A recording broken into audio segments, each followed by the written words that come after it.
बच्चों इस लेक्चर में हम लोग सीखेंगे कि अगर हमने स्ट्रिंग और स्प्रिंग के साथ में ब्लॉक्स को लटका रखा है और अगर हम धागे को यानी स्ट्रिंग को काट दें तो हम कैसे निकालते हैं ब्लॉक्स का एक्सेलरेशन।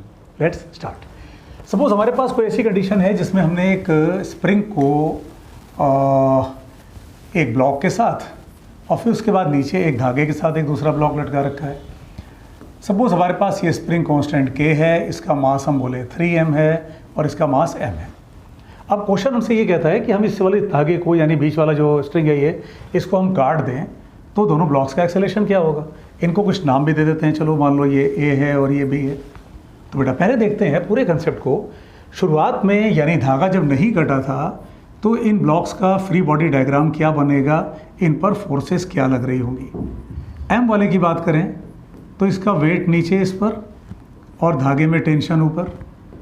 3m वाले की बात करें तो इसका वेट नीचे, टेंशन नीचे और स्प्रिंग की फोर्स दैट इज kx ऊपर।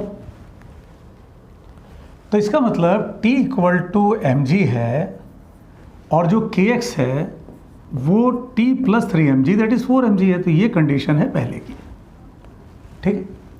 अब क्या हुआ भाई, अब आपने इस धागे को दिया काट, इस धागे को दिया काट, ठीक। तो बस इतना आप ध्यान रखो कि जो स्प्रिंग की फोर्स होती है उस पर इमीडिएट कोई असर नहीं पड़ता, यानी धागे के कटने के तुरंत बाद स्प्रिंग की फोर्स पर कोई असर नहीं पड़ेगा। तो अब क्या कंडीशन बनेगी, अब बस आप उसको जो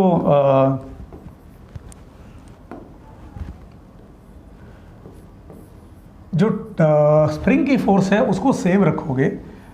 mg नीचे, टेंशन हटा दो, 3mg नीचे लग रहा होगा और जो स्प्रिंग की फोर्स है वो अभी भी उतनी ही होगी जितना पहले यानी 4mg। तो इसका मतलब अब इसका जो एक्सेलरेशन आप निकालोगे तो ये इसका एक्सेलरेशन ऑफ ब्लॉक A, बेटा इस पर एक ही फोर्स लग रही है mg डाउनवर्ड, तो इसका मतलब इसका एक्सेलरेशन हो जाएगा g डाउनवर्ड mg/m।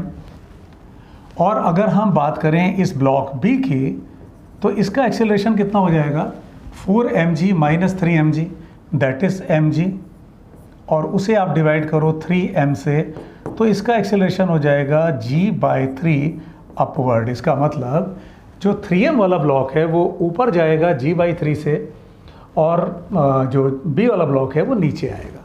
बेटा इसके आप देखोगे तो कई बार इसके क्वेश्चंस पूछे गए हैं एग्जाम में। अब इसके क्वेश्चंस की आप प्रैक्टिस करके देखो, इस कंसेप्ट को आप उन क्वेश्चंस पे बैठा के देखो। बेटा इसी तरह से इंपॉर्टेंट कंसेप्ट सीरीज़ नाम की प्लेलिस्ट है, आप उसमें चेक करो, उसमें बहुत सारे कंसेप्ट्स लोड हो रहे हैं अलग अलग चैप्टर्स के। आप उससे अपने कंसेप्ट्स को और स्ट्रॉन्ग कर सकते हो। फिज़िक्स को और अच्छा बनाने के लिए आप चाहे जेई, नीट, कोई आपका एम है, आप फिज़िक्स मूनशॉट ऐप को डाउनलोड करो, उसमें फ्री में चैप्टर वाइज टेस्ट हैं, आप उनको दे करके अपनी प्रिपरेशन लेवल चेक कर सकते हो। उनमें चैप्टर वाइज कोर्सेज हैं, circular, इलेक्ट्रोस्टैट्स, capacitor, thermodynamics etcetera.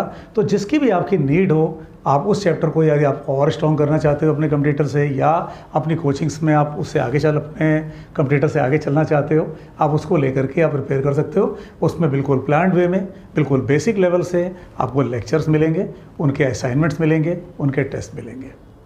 Keep studying.